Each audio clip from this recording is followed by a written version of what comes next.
அனைவருக்கும் வணக்கம். இன்னைக்கு ஒரு சின்ன பதிவு. இப்போ இந்த ஸ்பிரிச்சுவாலிட்டியில மெடிடேட் பண்றவங்க நிறைய ஃப்ரீக்வெண்ட்டா நம்ம பேசுற வார்த்தை வந்து தன்னை அறிதல், நான் யார், இந்த மாதிரி கேள்விகளுக்கெல்லாம் பதில் கிடைக்கணும்னு ரொம்ப ஆர்வமா நம்ம பயணிச்சுட்டு இருக்கோம். ஆனா அதோட வழிமுறை, அது தன்னை அறிதல் ஸ்டார்ட் ஆகுது, அதுக்கு என்னெல்லாம் ஒரு இன்ட்டா இருக்கும் அப்படின்னு பார்க்கும்போது, என்னோட மெடிடேஷன்ல ஒரு என்னோட எக்ஸ்பீரியன்ஸ்ல கிடைச்ச சில விஷயங்களை இங்க ஷேர் பண்ணிக்கலான் இருக்கேன். அது தன்னை அறிதலுக்கான ஒரு படிகளா இருக்கும். தன்னை அறிதல் வந்து அப்படியே நம்ம அமைதியா இருக்கும்போது டக்குன்னு வந்து ஃபுல்லா எல்லா கதையும் நமக்கு உணர்த்திட்டு, நீ இதுதான், நீ இதுக்கு தான் வந்திருக்கிற, உனக்கு இதுதான் பணி, இது மாதிரி டக்குன்னு வந்து ஒரு ஆன்மாக்கு நடந்துராது. மேபி நடக்கலாம், அவங்களோட முன்ஜென்ம கர்மாவை பொறுத்து இருக்கு. நம்ம அதுக்கு ட்ரை பண்றோம், ப்ராக்டிஸ் பண்றோங்கிறப்போ என்னென்ன விஷயங்கள்லாம் நமக்கு விளக்கிட்டு தன்னை அறிதலுக்கான ஒரு பாதையில நம்ம இருப்போம் அப்படிங்கிறது இருக்கு இல்லையா. அது எப்படி ஸ்டார்ட் ஆகும் அப்படின்னா, ஃபர்ஸ்ட் நமக்குள்ள 4 விஷயங்கள் வந்து அமைஞ்சிருக்கு. அதை ஃபர்ஸ்ட் நம்ம பிரிச்சு பார்க்குற தன்மையில இருக்கணும். நமக்குள்ளேயே வந்து அந்த பாடி, மைண்ட், ஹார்ட், சோல் அப்படிங்கிற விஷயத்த 4 விஷயங்களை வந்து நம்ம பிரிச்சு பார்க்க தெரிஞ்சுக்கணும். மனம் தனியா இருக்கு, அறிவு தனியா இருக்கு, நம்மளோட கருணை உள்ளம் தனியா இருக்கு, நம்ம பாடி தனியா இருக்கு. அப்படிங்கிற 4 விஷயங்களே நம்ம வந்து நமக்குள்ளேயே பிரிஞ்சு போய் கிடக்கு அப்படிங்கிறத நம்ம நிறைய உணர மாட்டோம். இப்போ தன்னை அறிதலுக்கு நமக்குள்ள 4 பேர் இருக்காங்கங்கிறத ஃபர்ஸ்ட் நம்ம உணர ஆரம்பிக்கணும். இந்த 4 பேருமே 4 விதமான வேலைகளை செஞ்சுக்கிட்டே இருப்பாங்க. இதுல மெயினா வந்து சோல் வேக்கனிங் ஆகிறது தான் இந்த ஸ்பிரிச்சுவாலிட்டியோட மெயின் கோலே. சோல் வந்து எப்போ இவங்க மற்ற 3 பேரை கண்ட்ரோல் எடுக்குதோ அப்போ வந்து தன்னை அறிதலுக்கான வேலைகளை வந்து நம்ம ஸ்டார்ட் பண்ணலாம். ஸோ நம்ம ஃபிசிக்கலா வந்து நீங்கள் ஸ்பிரிச்சுவாலிட்டியில் இருக்கும்போது ஸ்பிரிச்சுவலாக ட்ராவல் பண்ணும்போது பாடி சம்மந்தமான சில விஷயங்கள் நமக்கு மாற்றங்களை கொடுக்கும். அதாவது ஃபுட்டு வந்து டிஃப்ரெண்ட் ஆகுறது, வெயிட் லாஸ் ஆகுறது, பாடி முன்னாடி இருந்த சிக்னஸ்லாம் நம்மளை விட்டு போகிறது, இதெல்லாம் நடக்கும். பிறகு பார்த்தீங்கன்னா அறிவு, மைண்டு சம்மந்தமாக என்னெல்லாம் நடக்கும்னு பார்த்தீங்கன்னா, தேவையில்லாத அறிவெல்லாம் உங்களுக்கு இருக்காது. தேவையில்லாத விஷயங்களை நீங்கள் யோசிக்க மாட்டீங்க. அறிவு வந்து ரொம்ப வாசானது. லைக் நம்ம கண்ட்ரோலே இல்லாமல் நம்ம எப்பவுமே எதையாவது புத்திசாலித்தனமாக செய்யணும்னு நினச்சிக்கிட்டே இருப்போம். அதுக்கு அங்கே வேலை இல்லைங்கிற அந்த ஸ்டாப் இருக்கும். அப்புறம் மனசு வந்து பார்த்தீங்கன்னா எல்லாமே கலந்து இருக்கும். இவங்களுக்கு இந்த நல்லது செய்யலாம், இவங்களுக்கு இது செய்யலாம் அப்படின்னு ஒரு கேட்டகரைஸ் பண்ணி அந்த மனசே வந்து உங்களோட ஆன்மாக்கு பிடிச்சவங்களுக்கு ஒரு வேலை செய்யறது, தெரியாதவங்க பிடிக்காதவங்களுக்கு ஒரு வேலை செய்யறது, இந்த மாதிரி பிரிஞ்சு போயிருக்கும்.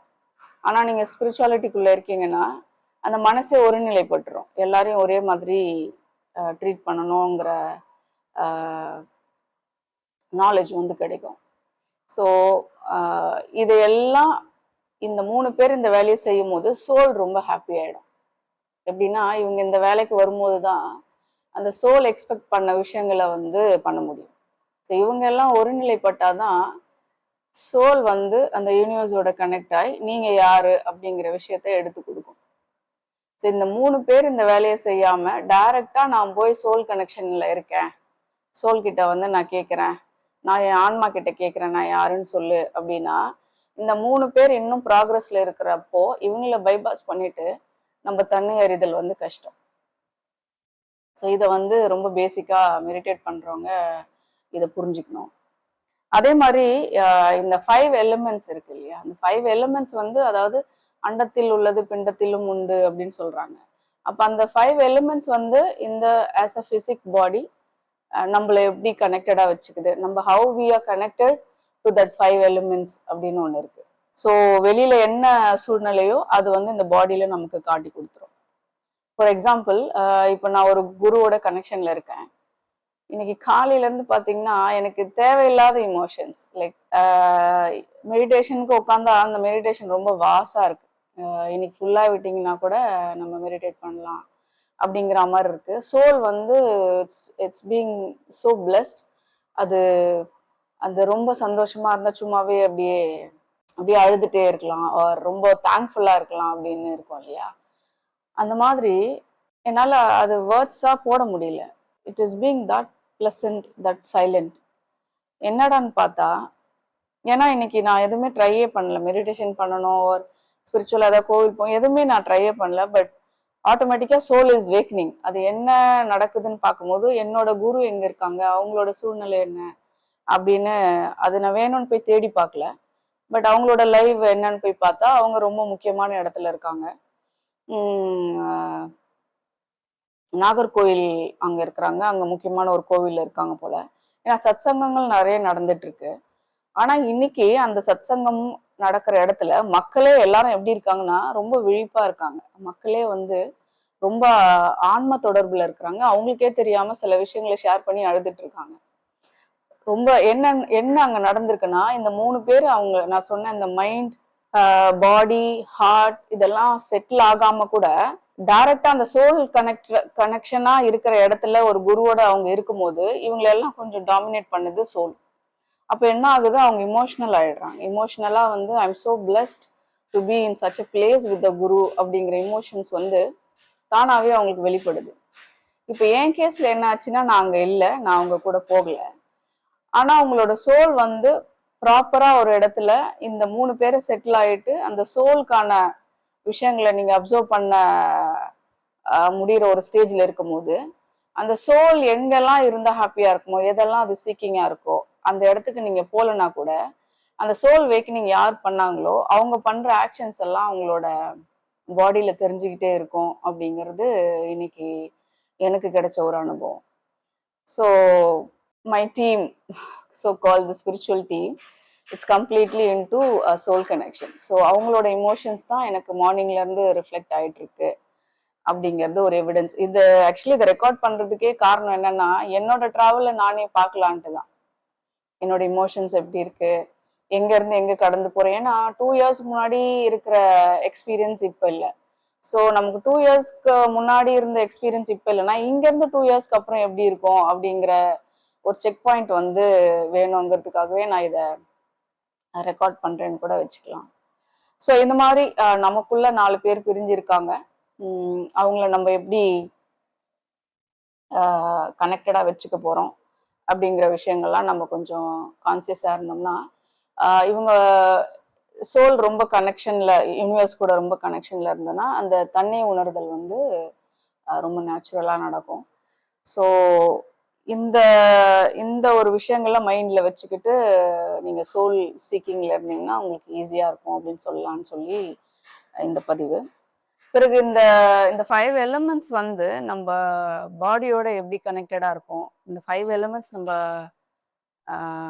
இந்த நான் சொன்ன 4 எலிமெண்ட்ஸோட எப்படி ஜாயின் பண்ணி அதோட ரியாக்ஷன்ஸை காமிக்கும் அப்படின்னு ஒரு சின்ன தெளிவு இருந்துச்சுன்னா, வெளியில நடக்கிற இந்த கிளைமேட்டிக், லைக் என்ன சுச்சுவேஷன்ல இந்த பூமி வந்து இருக்கு அப்படிங்கிறத நம்ம பாடியில காமிச்சு கொடுக்கறதுக்கு ஒரு சின்ன ப்ராக்டிஸாக இருக்கும். லைக் நம்மளோட மைண்ட் வந்து நம்ம ஏர் கூட கனெக்ட் பண்ணிக்கலாம். மைண்ட் வந்து ரொம்ப ரொம்ப வாசானது, லைக் அந்த காற்று மாதிரி சுழண்டுட்டே இருக்கும். எவ்வளோ விஷயங்களை நீங்கள் யோசிச்சாலும் நம்ம இவ்வளோ யோசிச்சிட்டோம், நம்ம இதுக்கு மேலே கொஞ்சம் ரெஸ்ட் கொடுப்போம் அப்படிங்கிற ஒரு என் தாட்டே நம்ம மைண்டுக்கு வராது. We keep thinking things. இந்த ஏர் மாதிரி இட் கீப் ரொட்டேட்டிங். ஸோ நம்ம மைண்ட் வந்து நான் ஸ்டாப்பாக ஒர்க் ஆகிட்டே இருக்கும் அப்படிங்கிறது எனக்கு வந்து இந்த ஏரோட அந்த மைண்டை கனெக்ட் பண்ணிக்கிறதுக்கு ஈஸியாக இருந்தது.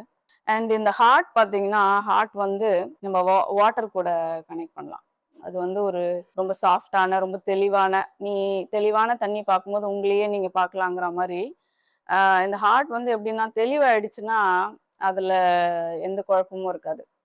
ஒரு தெளிவான இதயம் இருக்கிறவங்க கிட்ட நீங்க பேசி பாருங்களேன், பேசுற உங்களுக்கும் பயங்கர கிளாரிட்டியா இருக்கும், பேசுற அவங்களும் ரொம்ப கிளாரிட்டியா பேசுவாங்க.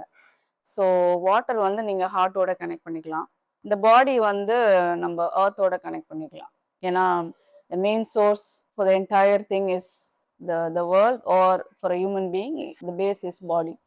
ஸோ நம்ம ஒரு மண்ணு மேலே வந்து காலை வச்சு நடந்து போகும்போதே நம்ம உணர்ந்து நடந்தோம்னா அந்த இடம் என்ன, சில பேர் அதுதான் சில இடங்கள்ல நின்று பார்த்தே சொல்லுவாங்க, இந்த இடத்துல இந்த வைப்ரேஷன் இருக்கு, இது இது கிளென்ஸ் பண்ணணும், ஆர் இங்கே நல்லா இருக்கு அப்படிங்கிற விஷயங்களை வந்து அப்சர்வ் பண்ணுவாங்க. அது பாடி வச்சு தான் பண்ண முடியும். ஸோ நம்ம வந்து we can relate our body with earth very much. இந்த சோல் வந்து பார்த்தீங்கன்னா ஸ்பேஸோட கனெக்ட் பண்ணும்போது சோல் வந்து it's going to be in nothingness.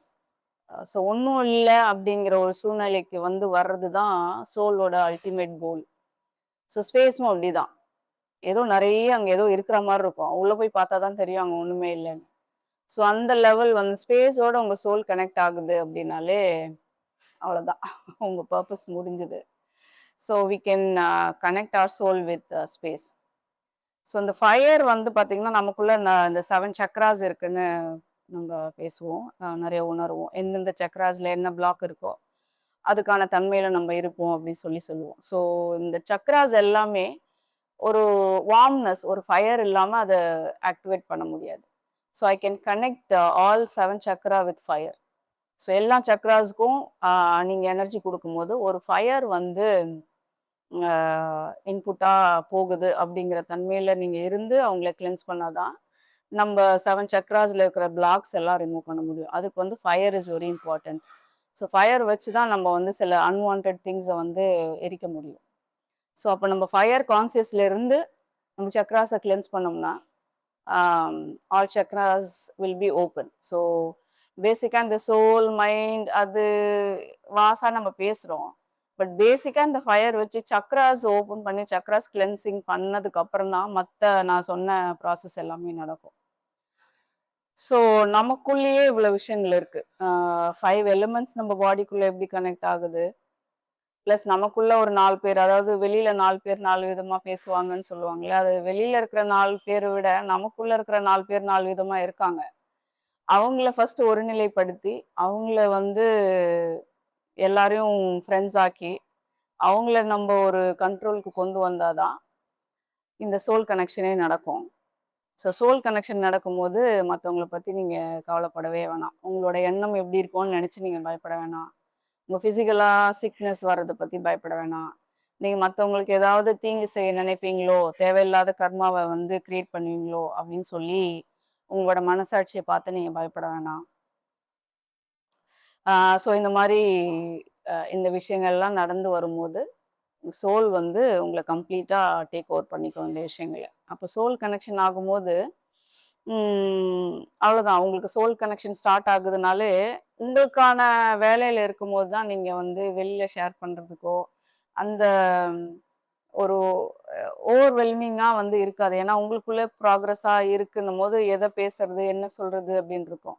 But soul connection ஆகுது, சோல் வேக்னிங் ஆகுதுன்னா நம்மளால நம்ம அனுபவிக்கிற நல்ல விஷயங்களை நம்மளோட வச்சுக்க முடியல, அதை வந்து தவிக்கிறவங்களுக்கோ இல்லை எதிர்பார்க்குறவங்களுக்கோ ஷேர் பண்ணணும் அப்படிங்கிற உந்துதல் வந்து சோல் வேக்னிங் ஆகும்போது நடக்குது.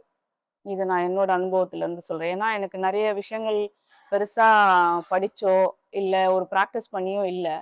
பட் எனக்கு ஒரு கம்ப்ளீட் ஃபுல்ஃபில்லிங் கிடைக்கும் போது கண்டிப்பாக அது என்னை மீறி வந்து எனக்கு போதும் மற்றவங்களுக்கு ஷேர் பண்ணணுங்கிற நிலைமை வந்து வருது. So that means your soul is happy and trying to progress more well. So அந்த ப்ராக்ரஸிங் எப்படி நடக்குதுங்கிறத ஷேர் பண்ணுறதுல கான்ஃபிடென்ட்டாக இருக்குது. Soul is like confident.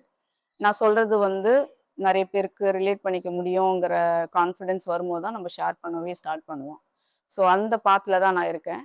And I'm more happy like என்னோட குருவோட கனெக்ஷனில் நம்ம இருக்கோம். அவங்களோட தன்மையில் இருந்து நம்மளோட பாடி வந்து ரியாக்ட் ஆகுது, நம்ம சோல் ரியாக்ட் ஆகுது, நம்ம மைண்ட் ரியாக்ட் ஆகுது, நம்ம ஹார்ட் ரியாக்ட் ஆகுது அப்படின்னும் போது எல்லாமே ஒரு பேக்டாக ஒரு இடத்துல இருக்குது அப்படிங்கிற அனுபவம் வந்து ஒரு பெரிய அனுபவம். இது நடக்கும்போது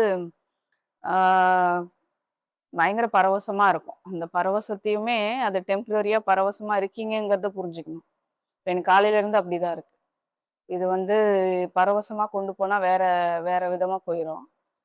பட் சோல் வந்து கம்ப்ளீட்டாக அவங்களோட கம்ஃபர்ட்னஸில் இருக்காங்க அப்படின்னு புரிஞ்சதுனால என்னால் வந்து இதை ரொம்ப ஈஸியாக பேலன்ஸ் பண்ண முடியுது. இதை பேலன்ஸ் பண்ண தெரியாதவங்க தான் நிறைய பேர் அந்த அந்த இமோஷன்ஸை வெளியே காமிக்கும் போது அது வேற மாதிரி பிரதிபலிக்குது. சில இடத்துல சாமி ஆடுற மாதிரியோ இல்லை வந்து அவங்களுக்கு சக்தி வந்துருச்சுங்கிற மாதிரியோ. அதான் இந்து சம்மந்தமாக ஒருத்தவங்க எனர்ஜி வெளியே ஓவர்ஃப்ளோ ஆகும்போது என்னென்ன விஷயம் நடக்குமோ அதெல்லாம் நடக்கும். ஸோ இதுதான் இன்னைக்கு ஷேர் பண்ணலான்னு நினச்சேன். ஏதாவது தப்பாக பேசியிருந்தா ப்ளீஸ் கரெக்ட் மீ. நிறைய அனுபவம் உள்ள ஸ்பிரிச்சுவல் மாஸ்டர்ஸ் இருக்கீங்க. I'm sure like I'm traveling in the right path. இல்லை நான் நிறைய விஷயங்கள் இன்னும் தெரிஞ்சுக்கணும்னு விருப்பப்பட்டா please guide me. I'm happy to be with you all. Thank you.